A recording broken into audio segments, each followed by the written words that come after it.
Welcome to my sewing room.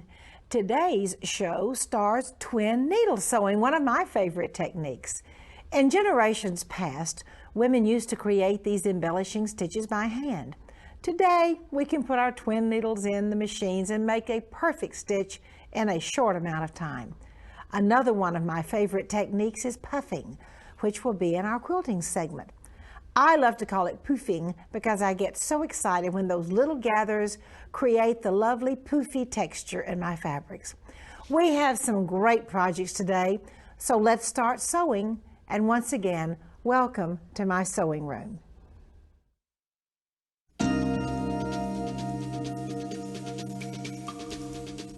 This is an absolutely beautiful evening purse.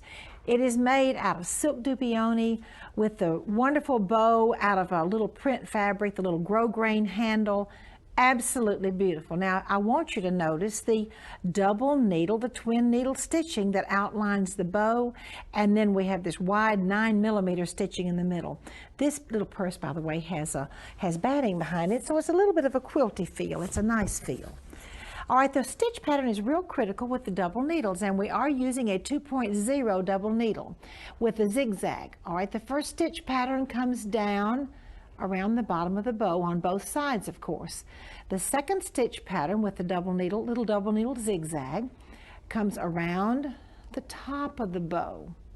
The third stitch pattern makes a figure 8, around and over and around, and then the fourth stitching is the 9mm satin stitch on the center.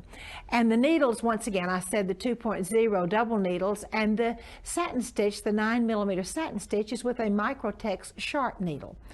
Now, the silk dupioni has a layer of batting, a very thin batting behind it, and a tearaway stabilizer.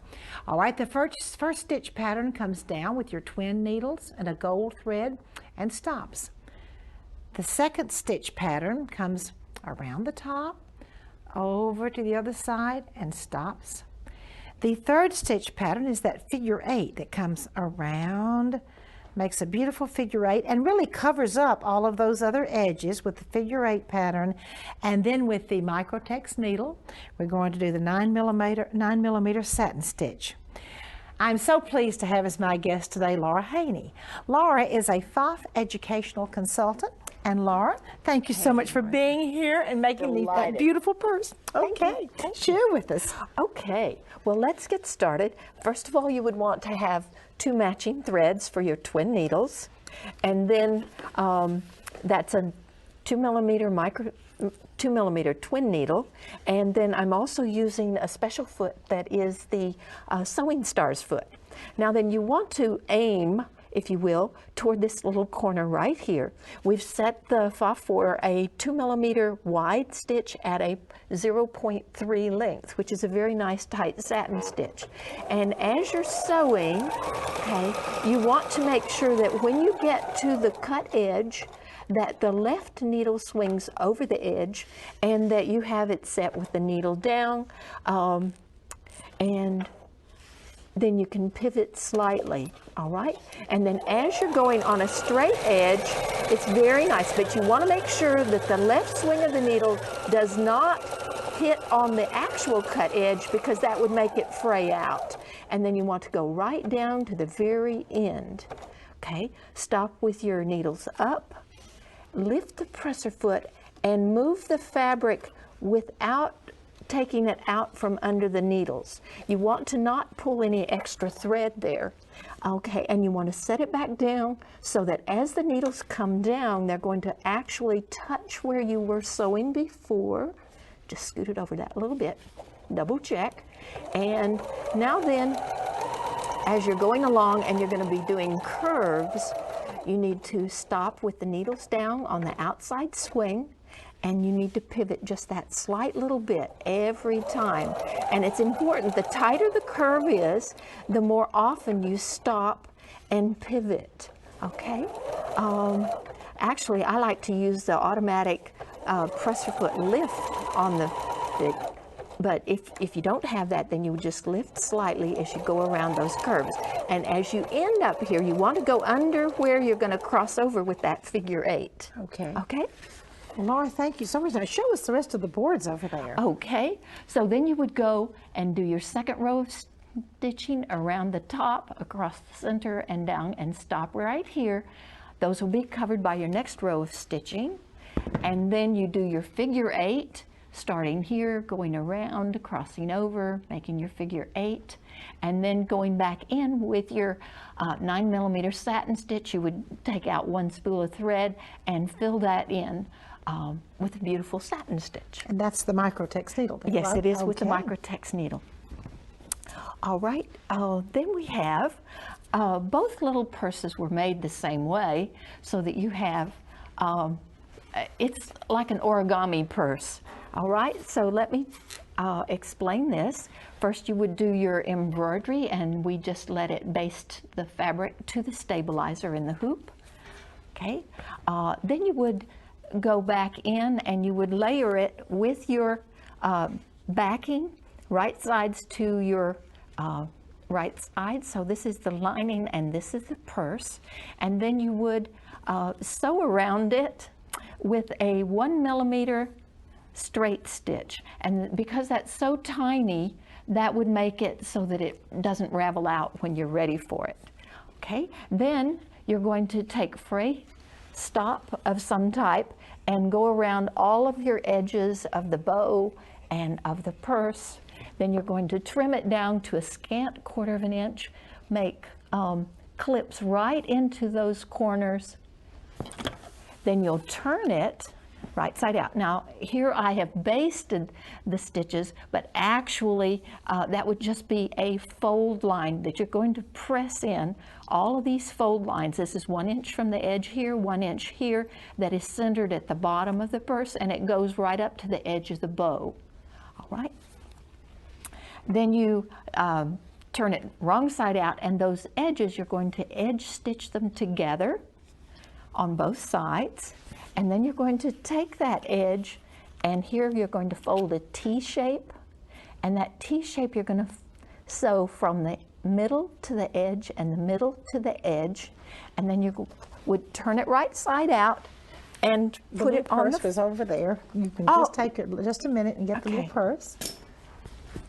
I don't know where it went.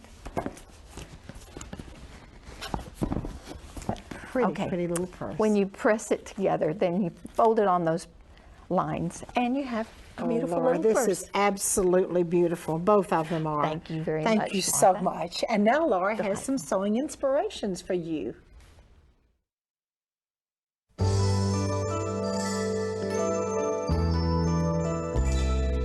Laura, this is one of the most beautiful quilts I've ever seen in my life. And I can just see doing a whole room. And I think you said the whole thing is done by machine? Yes, it is. The machine Yes, embroidered with the beautiful metallic threads and the batting behind it and the stippling. This is a work of art. As a matter of fact, that is a museum piece as far as I'm concerned. It's so Thank you, beautiful. Martha.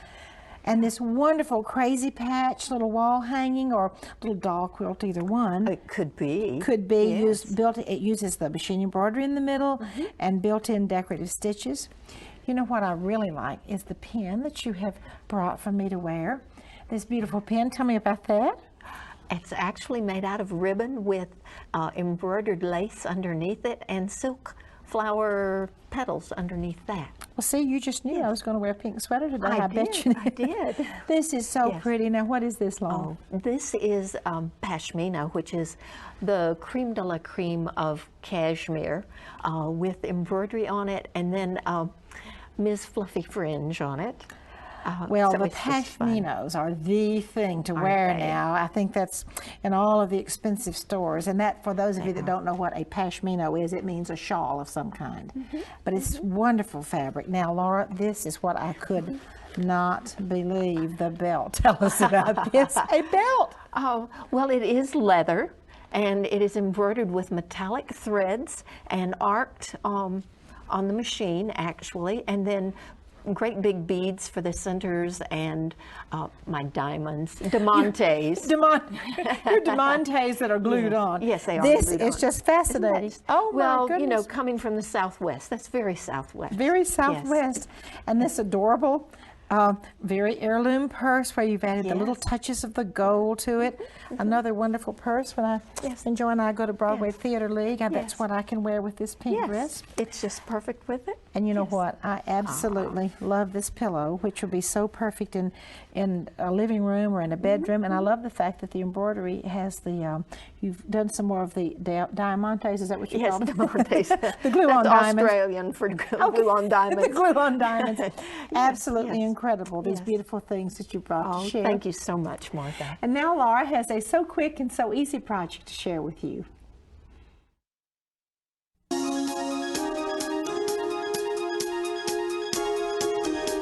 Laura, I just love your project with the purchase placemat to hold your machine embroidery CDs. Show our viewers what you have. This is so fun. It is. So easy. I mean, and everybody needs organization. So, absolutely. So what we've done here is we've taken a placemat that was already made and made it into a CD holder.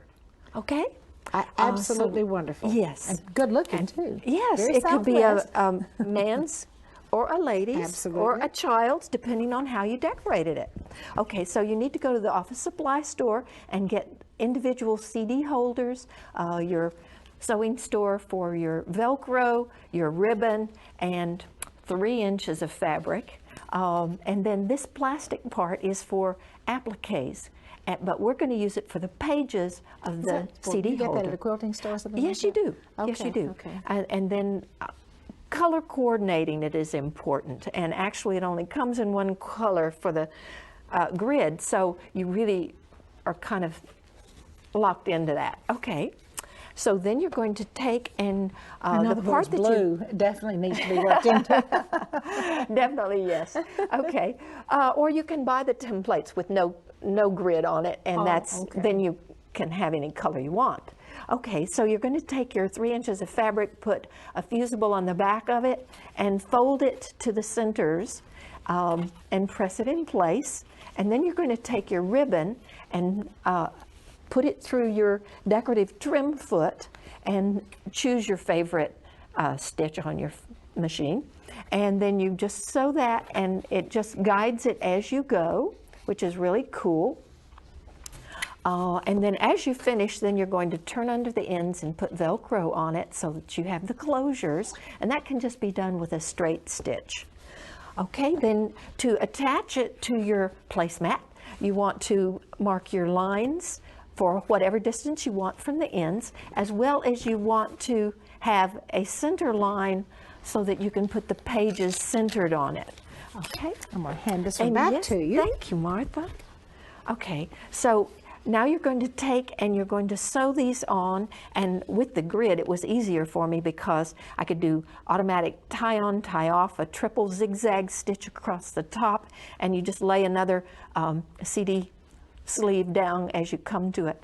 And then once you have those all on, if you'll use a pretty little feather stitch or a stitch of your choice to actually attach the pages, and you'll notice that now they're smaller, and that's because I trimmed off the edges so that would fit inside. All right, and you'll notice that I've skipped spaces, and that is so that it has skipped over where your bands are. Okay. All right, well, I see. And you know, as a gift you might even add a nice little CD. Oh my goodness, goodness, that would make it a wonderful gift. Laura, thank you so much. Thank you for Martha. being here today and bringing all your wonderful creativity. You're wonderful. Thank you. And now Martha. we have some machine embroidery for you.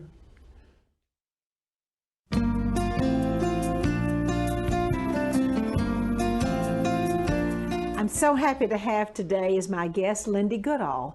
Lindee is Vice President of Creative Designs for Cactus Punch. Lindee, welcome to the show. Thank you, Martha.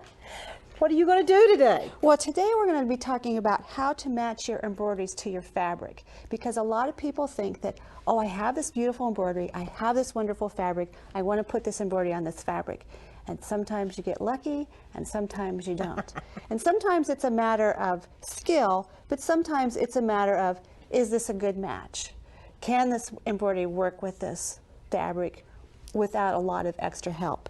So I want to start with this one because this is a quite universal design. It's just a running stitch design, and this is pretty much close to average fabric. An average fabric is a mythical thing. It doesn't really exist in real life. But it's considered to be a medium weight woven fabric, not too tightly woven, and a neutral color, which this is. And this is a good test fabric. You want to use a stabilizer that complements your embroidery, but this is what you want to test on. So this would be a good basis to start from. So I'll pass that to you. And here we have two very different fabrics. We have a lightweight sweater with a lot of rayon and it's quite stretchy, and then we have this sheer fabric. But these are the same designs. These were sewn in 40 weight rayon. These were sewn in 12 weight cotton. But because it's a very open design, and you can see that it's quite soft and scrunchy, we can make it work on this light and breezy fabric and this fabric that's going to shift a lot. So this is a good universal design. You might not want to put it on terry cloth or something very napped, because the nap is going to come up through these real open areas, and that you might not like that. But you don't want too heavy a design on a sheer fabric like that. Right. What about sweaters? You don't want a very heavy design on that because it's going to feel like a patch. Okay. You want to stay soft. Okay. When you're working with knits, you want to think of a softer design. Now, a lot of people think that jeans or denim is a universally stable fabric, and it's really not stable, because think about it. You pull your jeans out of the dryer in the morning, you barely can get them zipped up, and by lunch they're loose again. But you haven't lost 5 pounds. No such luck. So the thing to understand about jeans is they're very tightly woven, and when you put embroidery, we talk about embroidery on, but we're really embroidering into. So the thread has to go through the fibers, and if they're very tightly woven, those fibers are going to push apart, so you're going to get this cupping going on. So you don't want a real heavy design on jeans either, on denim. Another fabric that people think as universal is duck cloth or canvas, and it's very sturdy, but once again, it's tightly woven. And if you have a design that has intricate little details, it tends to kind of shift and be jaggy. So you might want to think about that. Not too heavy in embroidery. Not too heavy on these fabrics. Here is a very heavy, dense design. These are Santa Clauses. These are fairly large designs, 5 by 7. They have a lot of stitches going in a lot of different directions. Whenever you have that going on, you're going to have a lot of distortion on your fabric, so you want something stable. This is velveteen, and it works quite well. For a heavy design, yes. Velveteen. Those are so beautiful. And it's a tree skirt, so you don't have to worry about it being soft and drapey. Okay. Now, this is applique, so if you wanted to put a large Santa on, say, a t-shirt, I would put an applique, because I think appliques are the most universal designs. That don't have too much stitching on them. They don't have a lot of stitching. You get full coverage. They tend to be softer. So my rule of thumb is, when in doubt, applique. Okay. When you work on t-shirts, you want a little bit lighter design. You can see that these are kind of stiff, but maybe that's okay. It depends on where it's going to be worn on your body and what you like. Now, when we come to terry cloth, we want something that's going to cover. We don't want something that's real open. So here we have a fairly dense design, and once again, here we have applique. Applique is always going to keep that nap down, so it's never going to come back up like weeds to a sidewalk. So you could have that problem with this type of design. But I think you can see how you need to think about the design and the effect that you're going to get on your fabric.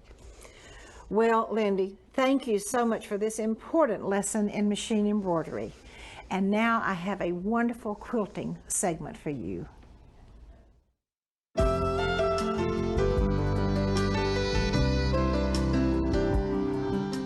Puffing is one of my very favorite heirloom techniques. It's really a technique that's many years old, and we have a very modern version of the beautiful puffing technique to share with you on this magnificent black quilt. The puffing is a little strip right down the middle, and these two beautiful lavender sections are wonderful machine embroideries done on wash away, stabilizer, and then just straight stitched down to the quilt. But it's the puffing I would like to share with you. There are several different ways of doing puffing. The traditional way is to run two, by the way, puffing starts with a straight strip of fabric, kind of either from a little bitty skinny narrow strip to a wider strip. The traditional way of doing puffing was to run 2 rows of gathering threads, which I've shared with you here, 2 rows of gathering threads, and then pull from the bobbin side. Just pull it up, distribute the gather. So let me show you a little trick on any kind of puffing. When you pull it up, you see how I'm pulling from side to side? This makes it straighten really pretty because you want the rows as straight as possible. Another way of making puffing is to run the puffing on a serger. Another way of doing it is to use a gathering foot. Now, one of the ways we did when I first opened my business was to roll and whip over either dental floss or quilting thread, and then you still had to push it up. And there are so many ways of doing puffing, including gathering foot and on the serger, but the way that you like will be the best. All right, on this quilt, it is very simple to do. We ran the puffing. Here I used the traditional 2 rows of gathering. Pin it to your quilt fabric, straight stitch it again, trim it, and open it up, or else you can do that on the serger. Isn't that pretty? All in the world you did was just sew the side fabric to the puffing. Now, to finish up the quilt block, let me move this one over a little bit. You draw your lines for placement. We actually did machine embroidery on the beautiful quilt I have behind me. But if you don't have a machine that embroiders, all you need to do is just purchase some beautiful, this happens to be a rayon trim. The puffing is finished. I'm going to place the trim down and just zigzag or straight stitch right in that line on the, this is a rayon insertion, stitch it down, and then I use it in my quilt.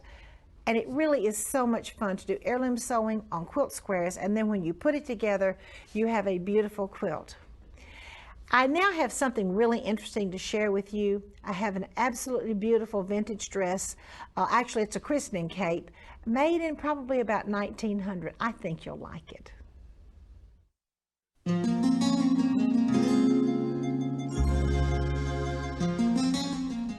This beautiful christening cape is made from 2 fabrics. The top of the cape and the bottom of the cape, the actual coat, if you would, is made out of netting with wonderful, wonderful embroidery.